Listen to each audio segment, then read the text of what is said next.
Muy buenos días, bienvenidos queridos amigos y hermanos. Eh, bueno, en esta mañana de sábado, les deseo feliz sábado a todos ustedes. Que la, que la bendición de Dios, la compañía de sus santos ángeles, la dirección de su Santo Espíritu esté con cada uno de ustedes y sus hogares. Oramos por las personas que están enfermas, las personas que en este momento están hospitalizadas. Estamos en oración por todas ellas. Que Dios les guarde y los salve.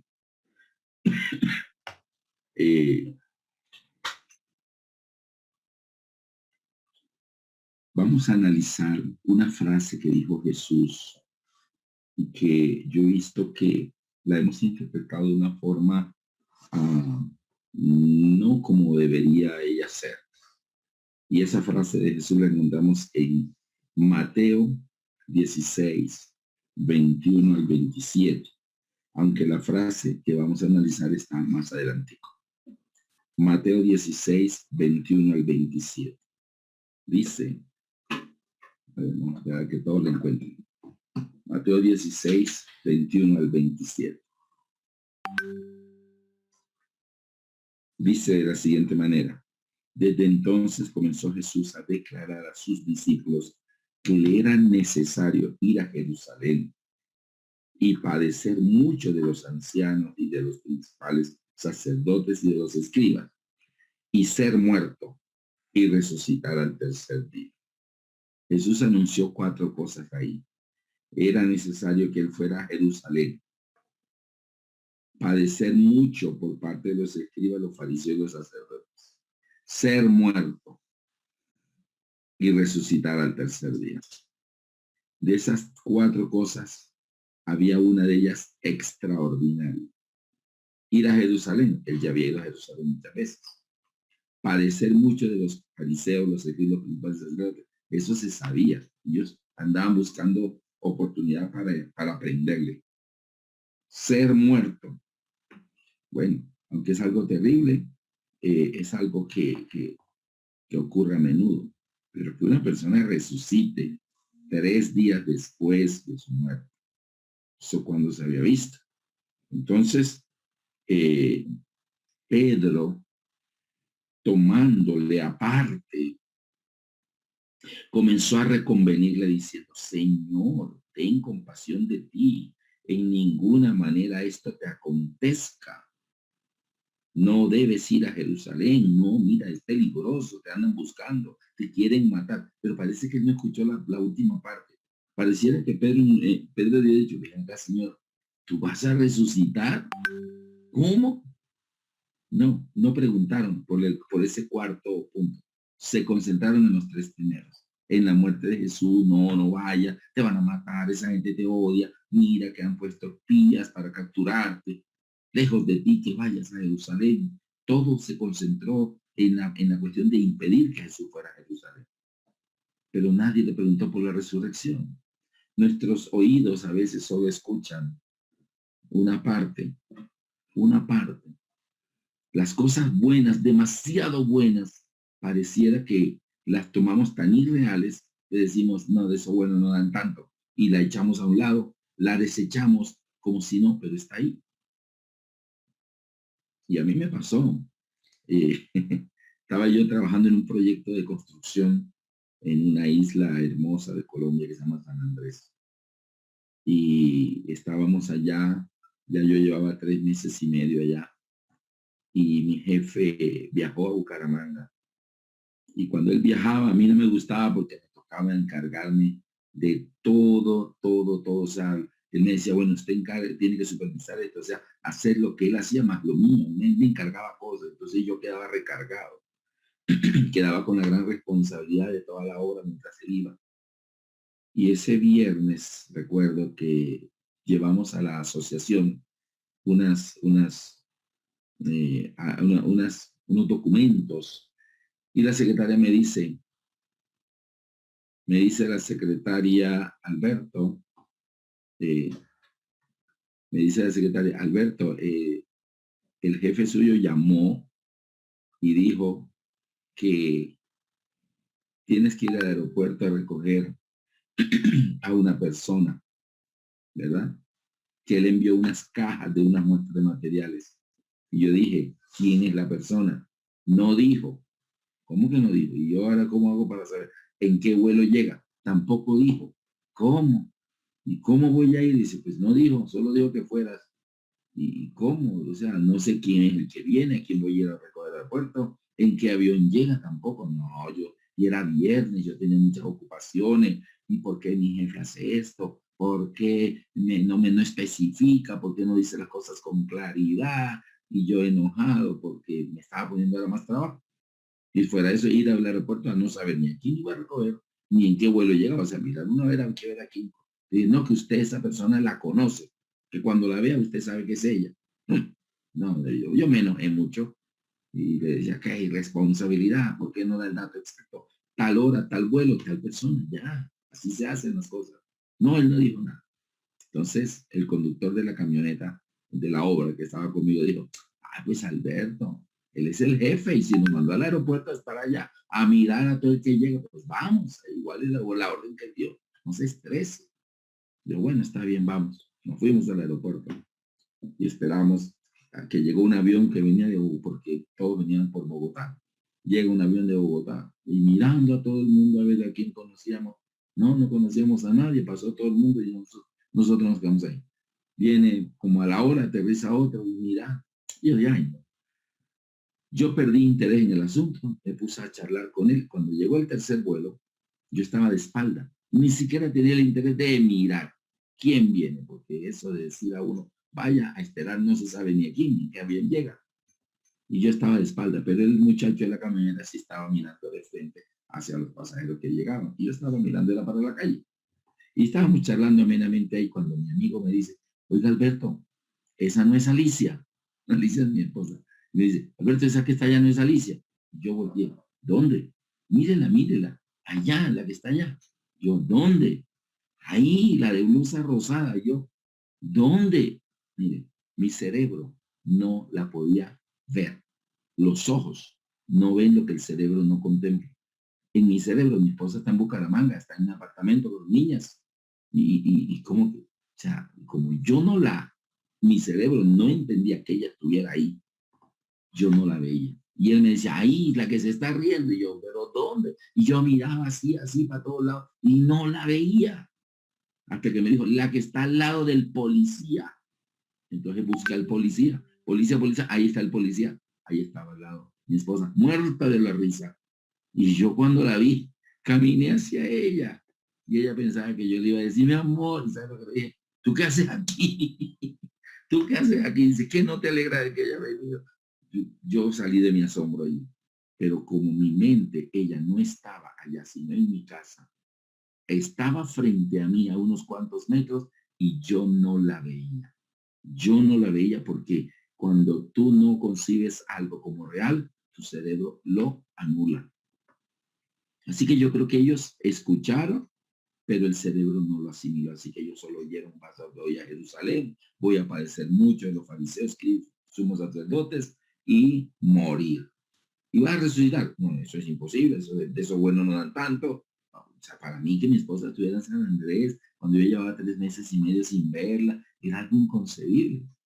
Y entonces cuando yo le dije, ¿qué haces aquí? Ella me dijo, yo soy la señora de las cajas, que supuestamente mi jefe me ha mandado. No, fue que el doctor Abraham Acosta, gran amigo, ex rector de la UNAC, él en ese momento estaba dirigiendo el Departamento de Salud de la Unión Colombiana, y entonces la llamó a Bucaramanga y le dijo, Alicia, tengo que ir a San Andrés a unas conferencias de salud y queremos llevar a una bacterióloga con todo su laboratorio para parte de las conferencias de salud que los asistentes se hagan unos exámenes allí para mostrarles a ellos y hacer al mismo tiempo una jornada de salud. ¿Conoces alguna bacterióloga que esté interesada en ir a San Andrés? Y mi esposa dijo, pues yo, porque allá está Alberto hace 3 meses y medio.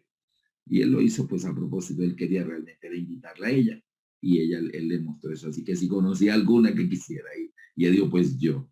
Y por eso usted dijo, pues que sea una sorpresa para Alberto, que él no sepa. Le dijo a mi jefe y mi jefe se inventó el cuento de que vaya al aeropuerto, una señora que lleva unas cajas de unas muestras, pero al no darme el número de vuelo y hora que llegaba, pues yo me estaba ahí volviendo loco. Pero como yo no la concebí allí, yo en esta mañana me levanté. ¿Cuándo me imaginé yo que iba a ver a mi esposa ese día?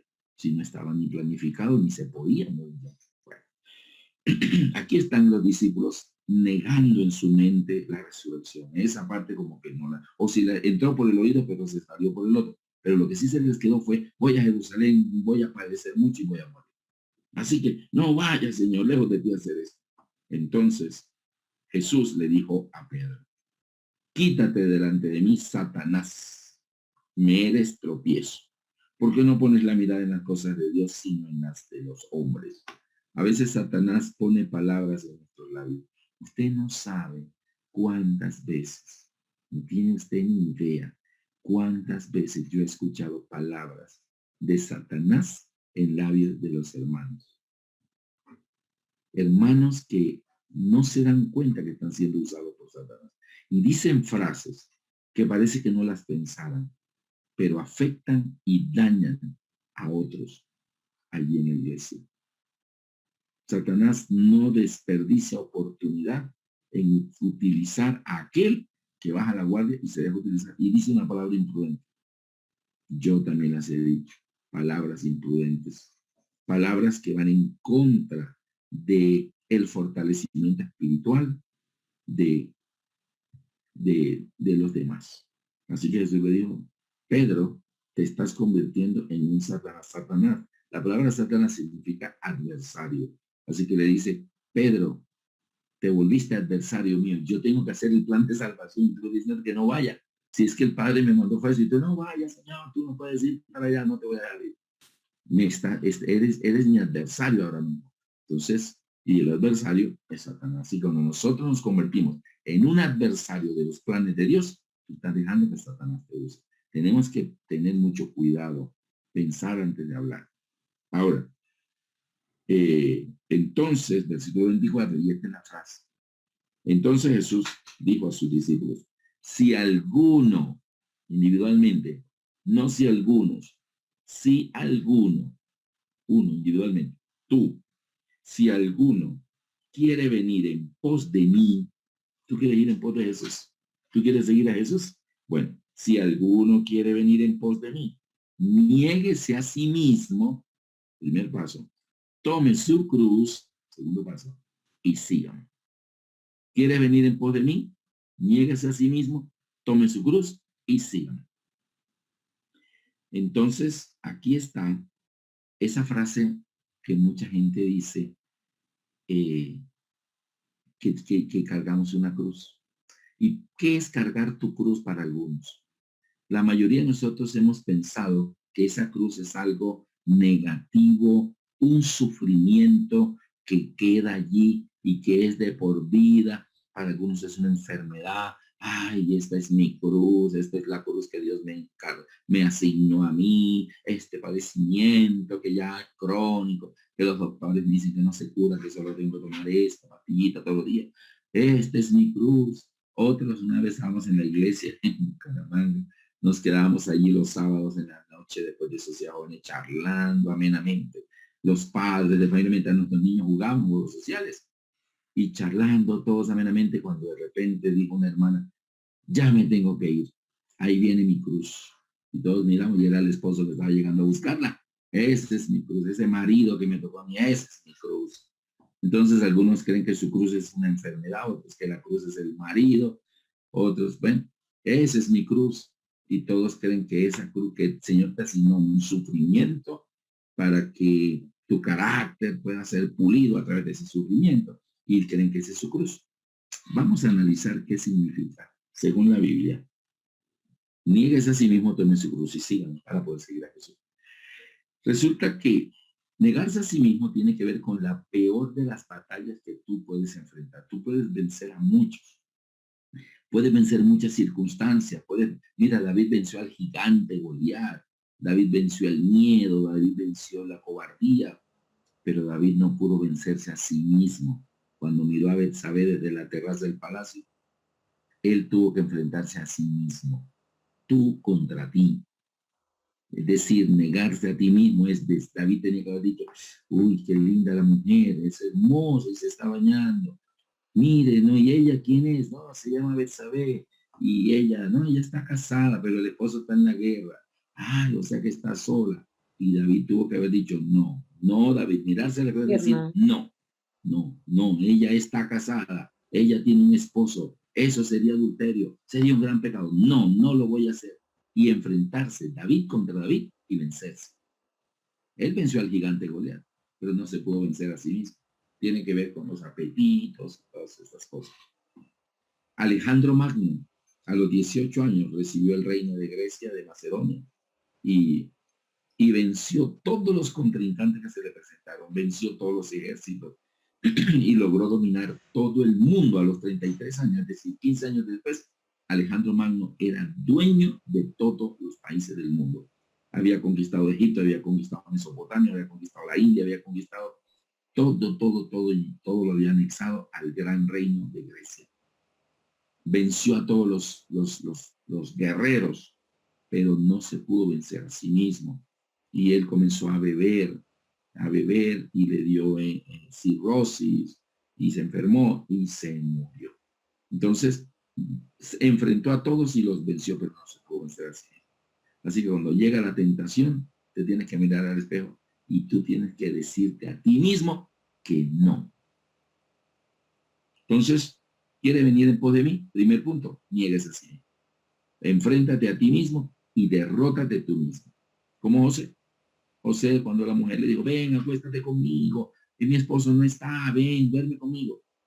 Él le dijo, ¿cómo puedo yo hacer esto? ¿Cómo puedo cometer este gran pecado? Mi amo me ha dado todo en esta casa, todo lo puso a mi dominio, menos tú que eres su esposa. ¿Y cómo había yo de pecar contra Dios? No puedo, no puedo. Y se fue. ¿Qué hizo José? Hizo lo que dice la Biblia, huye de las pasiones juveniles. José era un joven, era un muchacho joven, ¿verdad? No era que José era gay ni nada de esas cosas. Después José se casó y tuvo a Efraín y a Manasés y a muchos hijos más, pero, pero él se negó a sí mismo. Él dijo, no puedo. ¿Cómo puedo yo hacerle esto a mi amo? ¿Y cómo puedo cometer este gran pecado contra Dios? No, yo no puedo. Y se fue. Bueno, primer punto, niegas a sí mismo. Segundo, tome su cruz. Nota que Jesús no te está diciendo que tomes la cruz de él. No, no es la de él, es la tuya. Entonces, ¿cuál es tu cruz? Resulta que cuando Jesús dijo, niegues a sí mismo y tome su cruz, él mencionó la palabra cruz antes de que él muriera en la cruz. Para los cristianos hoy la cruz adquiere un significado especial porque en ella Cristo dio su vida por nosotros. Entonces la cruz ahora es símbolo del cristianismo, en todas las torres de las iglesias hay una cruz, las Biblias tienen una cruz en la portada y el símbolo del amor de Dios la cruz, porque allí Dios, de tal manera amó Dios al mundo que dio a su hijo unigénito. Entonces la cruz tiene un significado de el amor de Dios y de cristianismo después de que Jesús murió en ella. Pero Jesús está mencionando esta palabra antes de que él muriera en la cruz. Y él decía que iba a morir, pero él no decía de qué manera iba a morir. Después fue que él lo dijo, si el Hijo del Hombre fuere levantado, a todos a mí mismo. Y dice la Biblia, dijo esta frase dando a entender de qué forma iba a morir. Levantado era en la cruz. Entonces, vamos a ver varias cosas. Primero, antes, antes de que Jesús muriera en la cruz, y la cruz tomara ese significado relevante para los cristianos, dígame usted qué significaba la cruz antes de que Jesús muriera en la cruz. Entonces nos vamos al libro de Deuteronomios 21. Deuteronomios 21. Versículos 22 y 23. Deuteronomio 21, versículos 22 y 23. Dice de la siguiente manera: si alguno hubiere cometido algún crimen digno de muerte, o sea, la justicia normalmente en todos los países, cuando las personas cometen delitos o digamos cometen, ¿sí?, violan la ley, eh, los condenan a distintos tipos de penalidades. Van desde meses en la cárcel, años en la cárcel, algunos 10 años en la cárcel, 25 años en la cárcel, 30 años en la cárcel. Y hay uno que dice, no, esta es cadena perpetua, o sea, quedó en la cárcel hasta que se muera, de ahí no vuelve a salir. Pero hay otros, en algunos países, que el crimen es tan atroz que dicen, no, pena de muerte. En los países donde hay pena de muerte, se dice, no, no, no, cadena perpetua, no es a tenerlo vivo ahí dándole desayuno, almuerzo y comida todos los días, no, no, no. Hay que ejecutarlo, pena de muerte. O sea, es cuando algo es demasiado grave, pena de muerte. Y aquí dice, en Deuteronomio 21, 23 dice, si alguno hubiere cometido algún crimen digno de muerte y lo hicieres morir y lo colgares de un madero, no dejarás que su cuerpo pase la noche sobre el madero. Sin falta lo enterrarás el mismo día. Porque maldito por Dios es el colgado, y no contaminarás tu tierra que Jehová tu Dios te da por heredad. Entonces vemos que según la Biblia, la muerte en el madero, en la cruz, así, era por algún crimen digno de muerte. Ahora, ¿Jesús había cometido algún crimen digno de muerte? No. ¿Quiénes eran los que habían cometido el crimen digno de muerte? Esto se mueve. Eva, Abel, Caín, toda la humanidad. Por cuanto todos pecamos, todos estamos destituidos de la gloria de Dios. Entonces, todos cometimos pecado y la paga del pecado es la muerte. Entonces, todos estamos en un crimen digno de muerte porque cometimos pecado y la paga del pecado es la muerte. Ahora bien, ¿qué era la cruz para Jesús? Eso era la cruz según la Biblia, según el concepto de la gente, era para personas que habían cometido algún crimen digno de muerte. ¿Listo? Ahora, cuando Jesús ya viene a la tierra, ¿qué era la cruz para Jesús? Antes de que él muriera en la cruz, ¿qué era la cruz para Jesús? ¿Verdad? Después de su muerte, listo, un signo de cristianismo, símbolo del amor de Dios, pero antes de que él muriera en la cruz, para poder entender cuando Jesús dijo, el que quiera venir en pos de mí, tome su cruz, lo dijo antes de morir en la cruz, de morir en la cruz, estamos preguntando uno entonces, ¿qué quiso decir? Porque todavía no había muerto en la cruz. Entonces tenemos ahora, vamos a Gálatas. Gálatas capítulo 3, versículo 13. Gálatas 3, 13 y 14. Listo. Dice, Cristo nos redimió de la maldición de la ley. ¿Ah? Cristo nos redimió de la maldición de la ley, hecho por nosotros maldición. Porque escrito está, maldito todo el que es colgado de un madero, para que en Cristo Jesús la bondad, la bendición de Abraham alcanzase a los gentiles, a fin de que por la fe recibiésemos la promesa del Espíritu. Entonces lo que está diciendo es, ¿qué decía Deuteronomio? Que si alguno cometía algún crimen digno de muerte, debía morir en un madero, y maldito de Dios el que era colgado del madero. Ahora, ¿quiénes teníamos que morir por nuestro pecado, pena de muerte? Nosotros. Pero dice que Cristo nos redimió. ¿Ya se acuerdan lo que significa redimir? Yo lo expliqué en estas noches. Redimir es rescatar por medio de un pago. Jesús dio el pago con su vida. Cristo nos redimió, nos rescató, nos compró de la maldición de la ley. ¿Cuál ley? La ley de la pena de muerte por haber cometido un crimen de muerte. Entonces él se hizo por nosotros maldición, porque como el que era colgado madero era maldito por Dios, entonces se quita el pecador y se pone al cordero, quitaron a Barrabás y pusieron a Cristo. Entonces, ¿verdad? Dice aquí, hecho por nosotros maldición. Hecho por nosotros maldición, porque escrito está en Deuteronomio, maldito es el que es colgado en madero. Entonces, eso era la cruz para Jesús, la manera de redimirnos. La cruz para Jesús era la forma en que él nos iba a redimir. Esa era la cruz para él. Pero la cruz era una manera atroz de ejecutar a una persona que había cometido un crimen de muerte. Así que cuando Jesús menciona, el que quiera venir en pos de mí, tome su cruz, los discípulos dicen, ay, la cruz, pero si eso es para una persona muy mala, una persona que ha cometido un crimen digno de muerte, es la cruz, eso es la cruz. Pero para Jesús, la cruz de él, la que él cargó hasta el monte Calvario, era la manera de redimirnos, la manera de rescatarnos, la manera de salvarnos y darnos la bendición. Ahora bien, en Juan 18, 10 y 11 se menciona también qué era la cruz para Jesús. ¿Qué era la cruz? San Juan capítulo 18.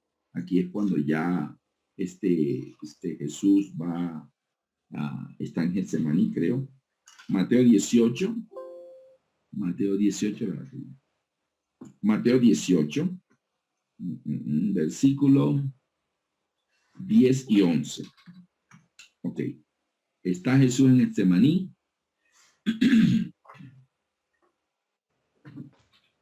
Mateo 18, 10 y 11. Dice de la siguiente manera. A ver, 10 y 11. Entonces Simón Pedro, que tenía una espada, la desenvainó e hirió al siervo del sumo sacerdote y le cortó la oreja derecha. Y el siervo se llamaba Malco. Entonces, Jesús entonces dijo a Pedro, mete tu espada en la vaina. Y mira la pregunta que Jesús le hace. La vara, perdón, la copa que el Padre me ha dado, no la he de beber. O sea, Jesús lo van a capturar, va a ir lo van a matar, y Pedro se desespera y dice, Señor, huye, y sacó la espada y comenzó a pelear. Se parecía a los tres mosqueteros Pedro allí, con la espada, y alcanzó a cortarle una oreja al siervo del sumo sacerdote, que se llama Malco. Y Jesús le dice, Pedro, guarda la espada. La copa que el Padre me ha dado, no la he de beber. Entonces, ¿qué era la cruz para Jesús? La cruz para Jesús, antes de morir en ella, antes de que la cruz significara lo que hoy significa para nosotros, porque no había muerto todavía, era la copa que el Padre me ha dado de beber, no la debe beber Pedro. Jesús le dice eso a Pedro. Así que, ¿qué era la cruz para Jesús? La manera de redimirnos. Era la copa que el Padre le había dado para beber. Padre, Pedro, la copa que mi Padre me va a beber, no la debe beber. Guarda esa espada, no me defiendas. Esto se tiene que hacer.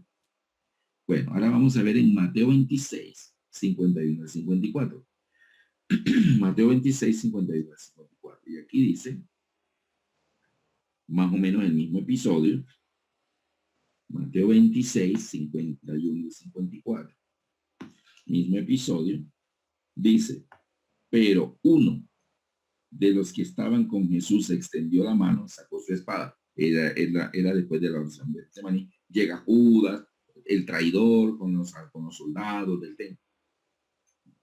Pero uno de los que estaban con Jesús extendió la mano y sacó su espada, e hiriendo a un siervo del sumo sacerdote le quitó la oreja. Entonces Jesús le dijo, vuelve tu espada a su lugar, porque todos los que toman espada, a espada perecerán. ¿Acaso piensas que yo no puedo ahora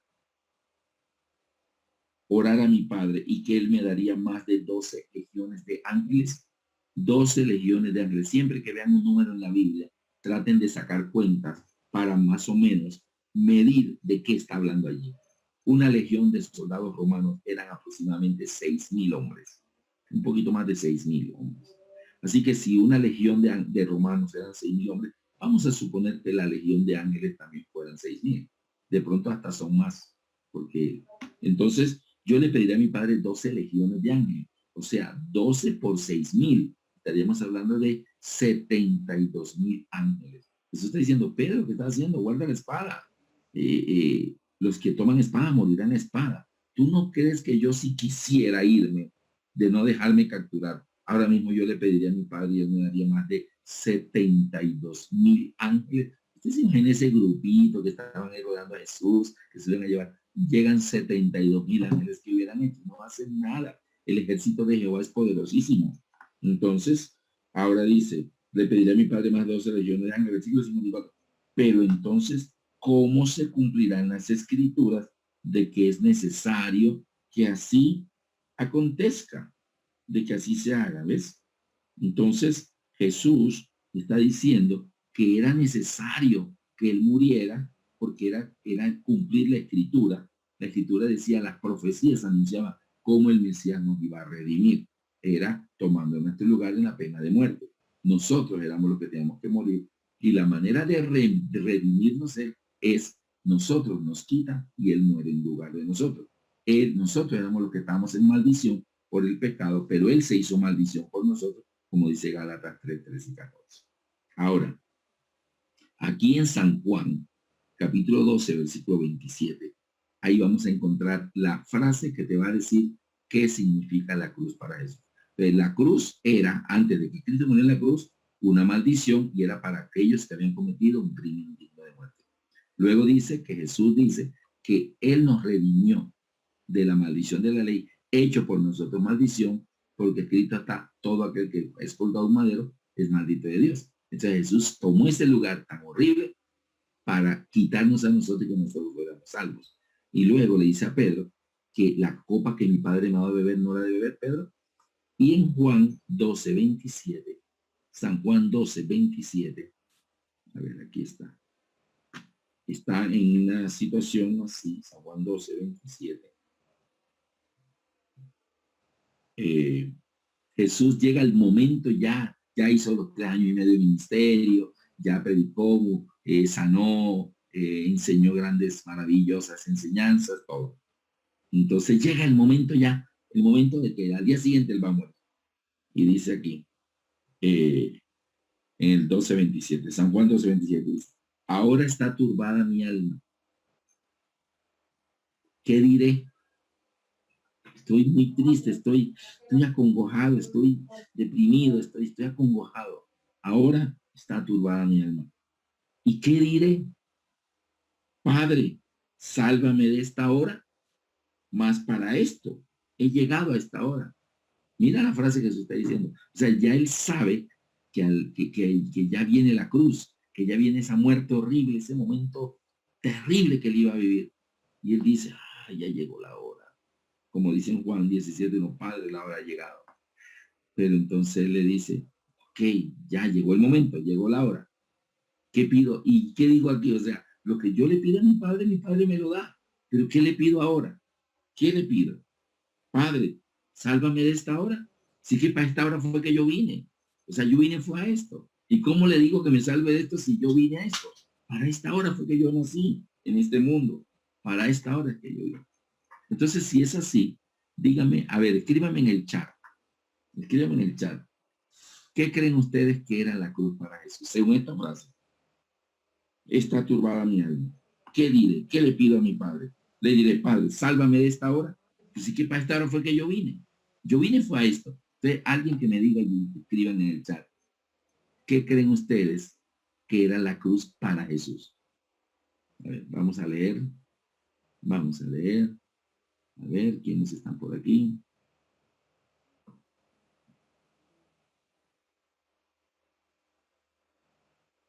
Sí.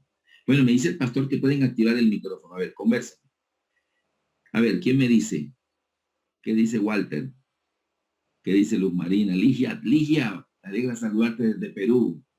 Entonces, ¿qué creen ustedes que significaba la cruz para Jesús? Cuando dice: ya llegó la hora. ¿Y qué pido aquí? Le digo: Padre, líbrame de esta hora. Si para esta hora fue que yo vine, esto fue que yo vine a este mundo. A ver, ¿qué creen ustedes que significaba la cruz? ¿Era su qué? Su cruz era su propósito.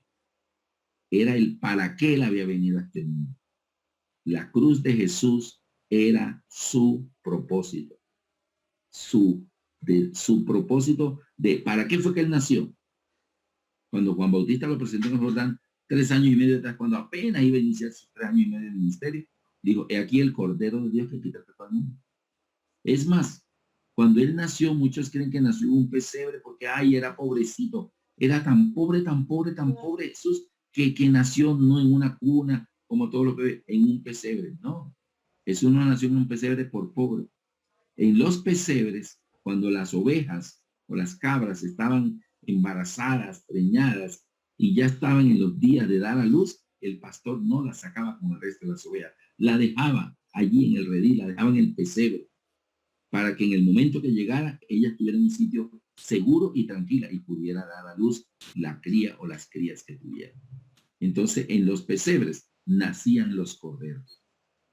En los pesebres nacían los corderos. Y el Hijo de Dios nació en un pesebre porque Él es el Cordero de Dios. Y ese era un mensaje indirecto que le están dando a María y a José, su padre, María, su madre. María, no te hagas muchas ilusiones con este niño, es prestado, te lo vamos a prestar 33 años, ¿ok? Él está naciendo en este mundo, Él es el Cordero. ¿Y cuál era el destino de los corderos en Israel? El sacrificio. Morían por los demás. Así que Él había venido a este mundo para morir por los demás, para morir por nosotros. Y le habían dicho a María, le llamará por nombre Jesús, porque Él salvará a su pueblo de sus pecados. O sea, desde que nació ya le estaban diciendo, Él viene a esto. Entonces Jesús, su misión en la tierra era la cruz. Su misión era venir a redimir. Era su propósito. Ahora, esa era la cruz de Jesús. Ahora viene la pregunta. ¿Y entonces la cruz tuya qué será? Porque Jesús no dijo, el que quiera venir en pos de mí, niéguese a sí mismo. Tome mi cruz. No, la cruz de Él la llevó Él. O sea, él vino a cumplir su propósito, su misión. Ahora la pregunta es, cuando Él dice, niéguese a sí mismo, el que quiera venir en pos de mí, niéguese a sí mismo, tome su cruz. ¿De cuál crees tú que es tu cruz? No es ese dolor, esa enfermedad, esa afección física. Ay, esta es la cruz que me tocó a mí. El marido insoportable. Ay, esta es la cruz. Ay, ahí viene mi cruz. Chao, amigas, me voy, que ya llegó mi cruz. Hasta luego. No, no, no, esa no es la cruz. La cruz es tu propósito. ¿Tú para qué viniste a este mundo? ¿Para qué te tiene Dios aquí? Ejemplo. Cuando Dios le dijo a Ananías, allá en Hechos capítulo 9, Hechos, el capítulo 9, Saulo de Tarso estaba ciego allá en la calle que se llama Derecha, en casa de Simón Curtidor. A ver, entonces, aquí tenemos que, versículo, Hechos 9, 11.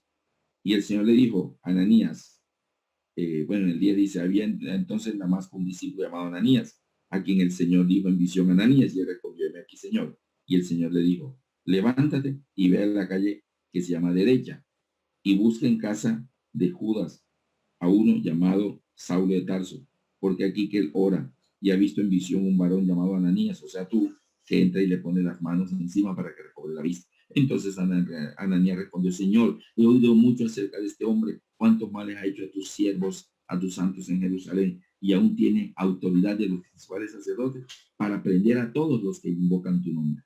Y el Señor le dijo en versículo 15, ve porque instrumento escogido me es este. Cuando el Señor le apareció a Saulo en el camino de Damasco, Saulo, Saulo, ¿por qué me persigue? ¿Quién eres, Señor? Yo soy Jesús a quien tú persigues. ¿Qué quieres que yo haga? Ok, ve a la ciudad y espera que te voy a mandar a alguien que te va a explicar todo. Ah, bueno, Señor, se fue Saulo a esperar a ver a quién le mandaba el Señor. Y Dios le dice a Ananías, ve porque instrumento escogido me es este. Ahora, ¿para qué Dios escogió ese instrumento? Para llevar mi nombre en presencia de los gentiles. O sea, ¿cuál era el propósito de Pablo? ¿Cuál era el propósito de Pablo? Dios siempre que llama a sus hijos, los llama con un propósito. Y el propósito de Pablo era llevar su nombre en presencia de los gentiles, de los reyes y de los hijos de Israel.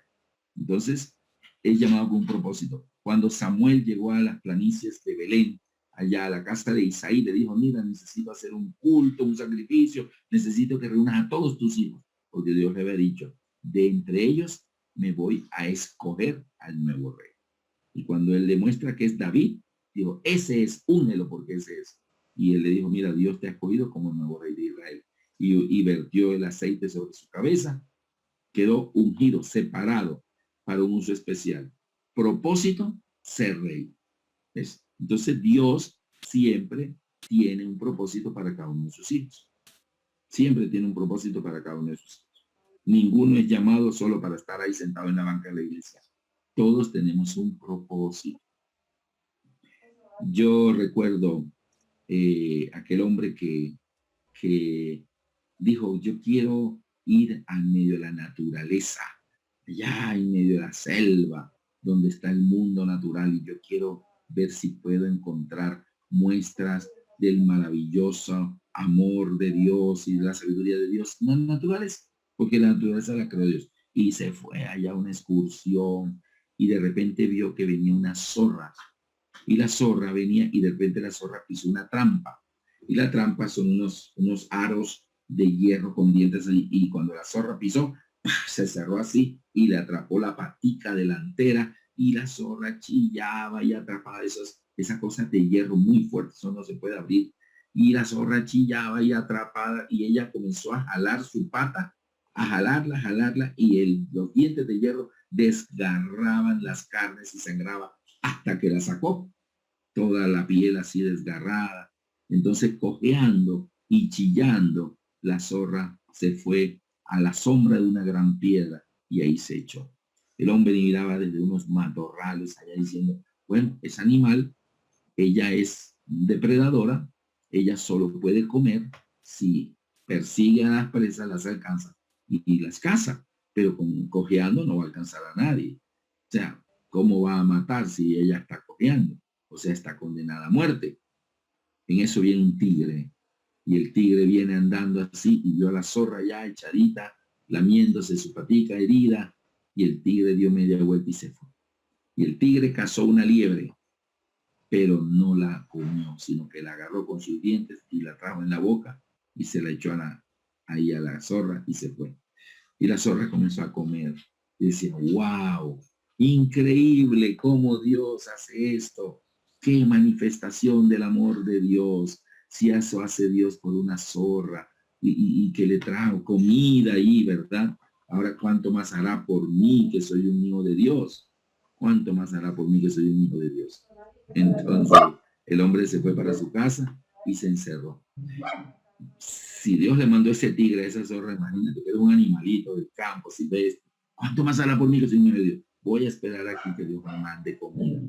Y pasó un día y nadie le tocó la puerta, pasó el segundo día y nadie, tercer día y nadie, y el hombre ya tenía hambre, mucha hambre, 3 días, 4 días, no, pero no entiendo si Dios hizo eso por una zorra y yo esperé que por mí hiciera más.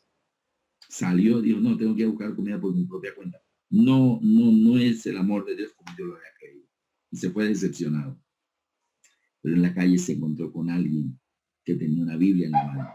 Dice, usted es pastor, ¿verdad? Digo, sí. Mire, me acaba de ocurrir esto. Yo quería ver más manifestaciones del amor de Dios en la naturaleza y fui allá y vi esto, que un tigre hizo esto por una zorra y la dio para que no muriera de hambre. Y yo dije, bueno, por un hijo de Dios, ¿qué más hará? Y llevo 4 días allá encerrado y nadie me ha traído comida. Entonces el amor de Dios no lo entiendo. Y el pastor le dijo, amigo, ¿y a ti quién te dijo que Dios te puso en este mundo para que seas zorra? Dios te puso para que seas tigre. No esperes que los demás hagan por ti. Toma la iniciativa y veas tú por ellos. Es decir, tú estás en la iglesia, Dios te llamó a formar parte de su pueblo porque tiene un propósito contigo. Dios no llamó a David para que se sentara debajo de un árbol a tocar arpa. Lo llamó para que rigiera a Israel como nuevo rey. Dios llamó a José para que rigiera a Egipto como nuevo gobernante. Dios llamó a Moisés para que liberara a Israel de la esclavitud del faraón. Dios llamó a Sansón para que libertara a Israel de los filisteos. Dios llamó a Saulo de Tarso para que fuera un nuevo evangelista y llevara su nombre ante los reyes, ante los gentiles. Él sabía varios idiomas, él hablaba griego, hablaba el idioma de los romanos, él hablaba varios idiomas. Entonces tú eres la persona que necesito para esta obra, de traspasar las barreras del idioma de la iglesia. Todos somos llamados con un propósito. Ahora mire una cosa. Tengo un amigo, una gran persona ahí en Venezuela, ya él está aquí en Colombia, ya lo tengo más cerca. Este amigo mío se llama Jorge, y Jorge se bautizó cuando estaba en la venta de los CDs de las conferencias de Apocalipsis, una carta de amor, santuario. Entonces eso le llevó a sus manos, él se bautizó con su esposa, y bueno, son una familia cristiana. Varias veces que fui allá a la ciudad donde vivo en Venezuela, me hospedé en su casa, me atendió de una manera maravillosa, somos unos amigos muy especiales. Lástima que toda la pandemia esta no nos deja vernos. Pero miren una cosa, Jorge era nuevito en la iglesia. Yo llegué a predicar la campaña, él me llevaba en su camioneta a la iglesia, Y él tenía como 1 año y medio de bautizado. Yo tenía como 36 años de bautizado. Y un día yo dije, bueno, yo prediqué, y cuando nos vamos para la casa, me subo a su camioneta, él me dice, Albertico, hoy te equivocaste en el sermón. Yo dije, sí, ¿en qué me equivoqué? Me dijo, tú dijiste que Dios había llover sobre Sodoma y Gomorra, fuego y azufre. Ajá. ¿Y en qué me equivoqué? Es azufre y fuego. ¿Mm? Yo me quedé sorprendido. Y yo como dije, y me tuviste fuego y azufre. Ajá. ¿Y cómo es? Es azufre y fuego. Yo le comencé como a tomar el pelo de un juego de palabras. Es azufre y fuego. Pero, y te lo puedo mostrar en la Biblia. Y abrió la Biblia en Génesis 19, versículo, Génesis 19, versículo 24. Génesis 19, versículo 24. Dice, entonces Jehová hizo llover sobre Sodoma y sobre Gomorra azufre y fuego de parte de Jehová de los cielos. Pues claro, ahí estaba. Y yo como dije, tú dijiste fuego y azufre. ¿Y cómo es? Dice aquí, azufre y fuego. Entonces, lógicamente yo le dije, pero el orden de los factores no altera el producto. Me dijo, sí lo altera. ¿Cómo así? Él con 1 añito y medio de bautizado. Yo 36 años de bautizado. Y me dijo, lo que pasa es que yo soy joyero. Y nosotros los joyeros trabajamos el oro. Y el oro, cuando nosotros lo compramos, a veces llega con impurezas, viene un poquito sucio. Y nosotros nos toca meterlo al crisol y, ¿cómo se llamará eso? Ese proceso, purificarlo con fuego para que la escoria se consuma y quede solo el oro. Y entre más puro, más se haya purificado, es más brillante. Y a veces uno tiene que entregar un trabajo, un día, un anillo, y es para el día siguiente, y uno ahí echándole fuego y esa cosa nada que se termina a purificar. Entonces se demora uno mucho, no pierde tiempo. Entonces nosotros los joyeros tenemos un truquito. Nosotros tomamos el crisol, metemos allí el oro y le ponemos piedras de azufre encima. Y entonces metemos el soplete de acetileno, le metemos el soplete de acetileno y el fuego que le metemos, por ejemplo, si el soplete está poniendo unos 1000 grados, con el azufre, el oro está recibiendo 3000 grados. O sea, el azufre triplica la temperatura de lo que yo le estoy poniendo. Entonces lo purificamos más rapidito. Ese es el truquito. Ponerle azufre primero y luego ponemos el fuego y la temperatura se triplica y lo purificamos más rápido. Así, y me dice él mismo. Así que Dios a Sodoma y Gomorra primero les tiró azufre y después les mandó fuego. Y yo dije, wow. Le dije al pastor, este hombre, no le crea que es nuevo. No, que soy nuevito en la iglesia. Nada, señor. Este hombre sabe mucho. Póngalo en la lista de aplicación. Dice, no hagas eso, Alberto. Póngalo en la lista de aplicación, pastor, porque usted no sabe mucho. Nunca olvides esa enseñanza de mi amigo Jorge. Pero él acababa de llegar a la iglesia, era nuevito, pero él es joyero. Y yo no sé si los pastores, al estudiar teología, eso lo entendieron así. Pero este hombre, que aunque era nuevo en la iglesia, pero por su trabajo de ser joyero, entendió de una manera, para mí, más profunda lo que yo estaba diciendo. Así que desde entonces creo que no hay orden de los factores. No hay orden de los factores y los factores están como están en la Biblia. Por eso a la Biblia el Señor dijo, no le cambien nada a la Biblia, porque yo sé cómo lo puse y por qué lo puse. Y a veces comenzamos a buscar palabras sinónimas y esos cambios, mira, le están quitando a la Biblia la profundidad con la que Dios lo dio. Entre más tengas una Biblia más cercana al original, es mejor. Entre más moderna la Biblia, más se pierden cosas, detalles que aparentemente son pequeños, pero no. Así que Jorge fue llamado con un propósito, porque mira todo lo que él enseñó. A mí un ingeniero civil en Barranquilla me dijo, usted una vez dijo en una predica suya que Satanás en el milenio, Dios lo puso a guardar todos los sábados que no había guardado en toda su vida, se lo puso a guardar en el milenio. Y me sacó una cuenta. Me dijo, la humanidad, Dios le permitió a Satanás actuar por 6000 años. 6000 años, de los cuales ningún sábado Satanás guardó, porque él es enemigo de la ley. Entonces el Señor, en el milenio, lo pone a guardar todos los sábados de 1000 años. y me sacó la cuenta matemáticamente con una calculadora cuántos sábados hay en 1000 años. Y él me lo explicó cómo lo hizo, incluyendo años bisiesto y todo. Me dijo, mire, son 365.250 días, todos sábados. Esos son los sábados de 1000 años. Y ese es el milenio del séptimo milenio. Entonces, nosotros todos hemos sido llamados con un propósito. Todos con un propósito.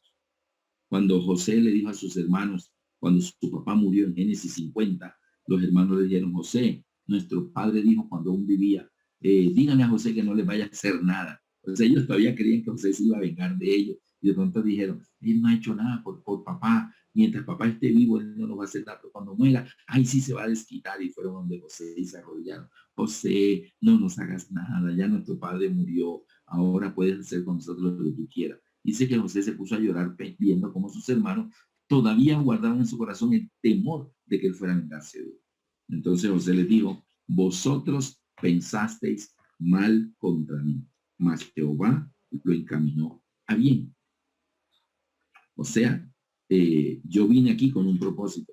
Antes ustedes ayudaron. Yo creo que José le dijo, hermanitos, gracias por haberme vendido. Si ustedes nunca me hubieran vendido, yo nunca hubiera sido príncipe de Egipto, ni tendría toda esta riqueza que tengo, ni me hubiera casado con esa hermosa mujer llamada Senat. O sea, gracias antes les tengo que agradecer. Eso está en Génesis 50:20. Vosotros pensasteis mal contra mí, mas Jehová, mas Dios lo encaminó bien para hacer lo que vemos hoy, para mantener con vida a mucho pueblo. Ahora pues no tengáis miedo, yo sustentaré a vosotros y a vuestros hijos. Así los consoló y les habló el corazón. Y habitó José en Egipto, él y toda su casa, la casa de su padre, y vivió 110 años. Qué lindo, ¿verdad? Entonces, propósito. La cruz es tu propósito. ¿Tú para qué? ¿Tú quieres seguir a Jesús? Lucha contra ti mismo y tienes que derrotarte tus propias debilidades. Toma tu propósito. Toma el para qué Dios te llamó. Te llamó a cumplir la misión dentro de la iglesia. Y entonces ven y síguelo. Eso, el último texto que encontramos en Romanos 8:28. Romanos 8:28. Dice,